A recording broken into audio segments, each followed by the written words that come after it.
그을린 나무 가지에도 새싹은 핀다. 나는 서대문 경찰서로 잡혀갔습니다. 억울한 일을 당하면서도 제대로 항변 한마디 하지 못하고 꾹 참는 나를 보고 무골충이라 하는 이들도 있었지만 이 또한 내게 주어진 길이라 생각하고 참고 또 참았습니다. 그것이 내게 주어진 뜻을 향해 가는 길이라면 어쩔 수 없는 일이라고 생각했습니다. 어떤 어려움이 있더라도 나는 그 길을 가야 했습니다.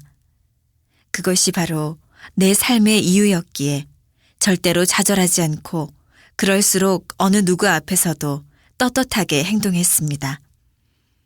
그렇게 마음을 먹으니 경찰들이 나를 당해낼 재간이 없었습니다. 조서를 쓸 때면 내가 먼저 어떻게 쓰라고 가르쳐줬습니다. 당신 이 말은 왜 안 써? 거기에 나는 이렇게 써야 하는 거야. 하고 말하면 다들 뒤로 넘어갔습니다. 내가 가르쳐준 대로 조서를 쓰다 보면 한 구절 한 구절은 분명 맞는 말인데도 본래 의도했던 내용과는 정반대가 돼버렸습니다. 그러면 경찰들이 화가 나서 조서를 북북 찢어버렸습니다. 1955년 7월 13일 나는 또다시 감옥에 들어갔습니다. 서대문 형무소였습니다. 쇠고랑을 찾지만 부끄러울 것도 섭섭할 것도 없었습니다. 감옥살이는 내가 가는 길에는 아무런 방해도 되지 않았습니다. 격분의 심정을 자극하는 탄탄한 동기가 되었지 나를 좌절시키는 함정이 되지는 않았으니 도리어 나로서는 장사미천을 번 셈입니다. 감옥에서 사라질 내가 아니다. 난 죽을 수 없어. 이건 해방의 세계를 향해 도약하기 위한 발판일 뿐이다. 라고 생각하며 옥살이를 이겨냈습니다. 악한 것은 망하고 선한 것은 흥하는 것이 세상의 이치이고 하늘의 법입니다. 아무리 똥감태기 안에 들어갔다 하더라도 순수하고 참된 마음을 잃지 않는다면 절대 망하지 않습니다. 내가 쇠고랑을 차고 갈 때 지나가는 여자들이 곁눈질을 하며 얼굴을 찡그렸습니다. 음란한 사이비 교주이니 보기도 역겹다는 표정이었습니다. 하지만 겁날 것도 부끄러울 것도 없었습니다.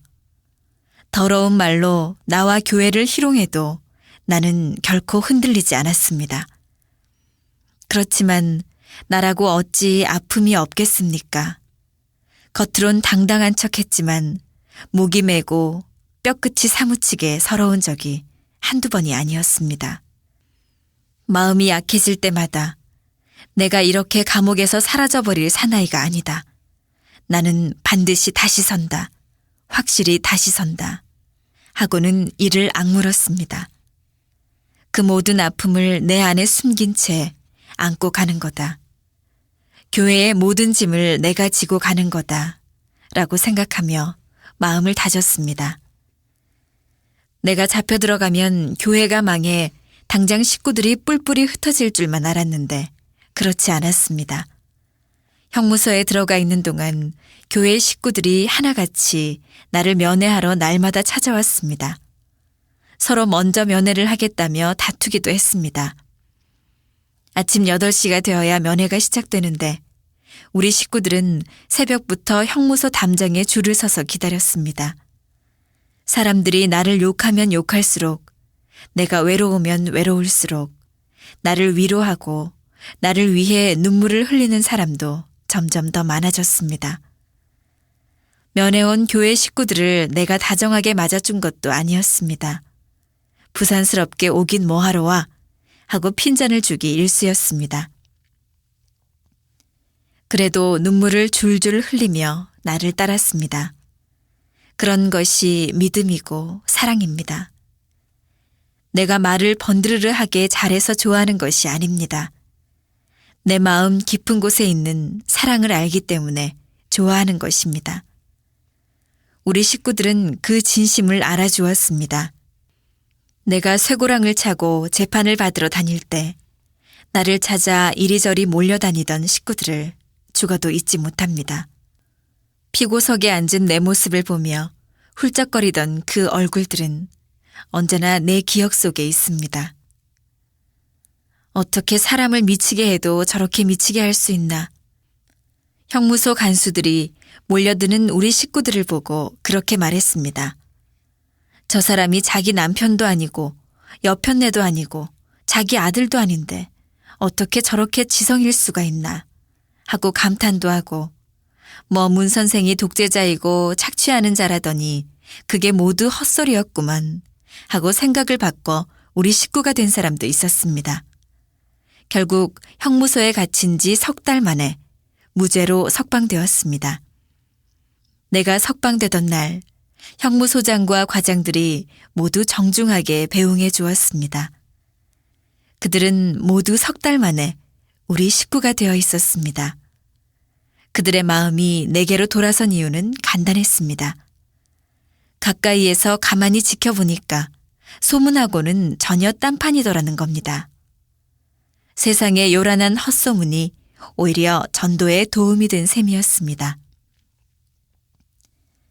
잡혀갈 때는 모든 언론과 세상이 시끄럽게 난리더니 막상 무죄로 풀려나올 때는 잠잠했습니다. 신문 한 곳에만 문총재 무죄 석방이라는 단 석 줄의 단신이 실렸을 뿐입니다. 나에 대한 흉악한 헛소문은 전국에 떠들썩하게 알려졌지만 그 소문이 몽땅 엉터리였다는 사실은 조용하게 묻혀버린 것입니다. 식구들은 선생님, 분하고 억울해서 못 살겠어요 하며 나를 보고 울었지만 나는 그저 침묵하며 그들을 달랬습니다. 그러나 헛소문으로 인해 손가락질 받고 희롱받던 아픔을 잊지는 않습니다. 수많은 사람이 나를 몰아세워 삼천리 반도에 내 한 몸 설 자리가 없어도 모두 참아 넘겼지만 그 슬픔은 오늘날도 가슴 한쪽에 오롯이 남아 있습니다. 하지만 나는 비바람에 부대끼고 불에 그을리더라도 절대로 타서 죽는 나무는 될 수 없었습니다. 그을린 나뭇가지에도 봄이 되면 새싹은 돋는 법입니다. 강한 신념을 마음에 품고 떳떳하게 걸어가다 보면 세상도 분명히 나를 알아줄 것입니다.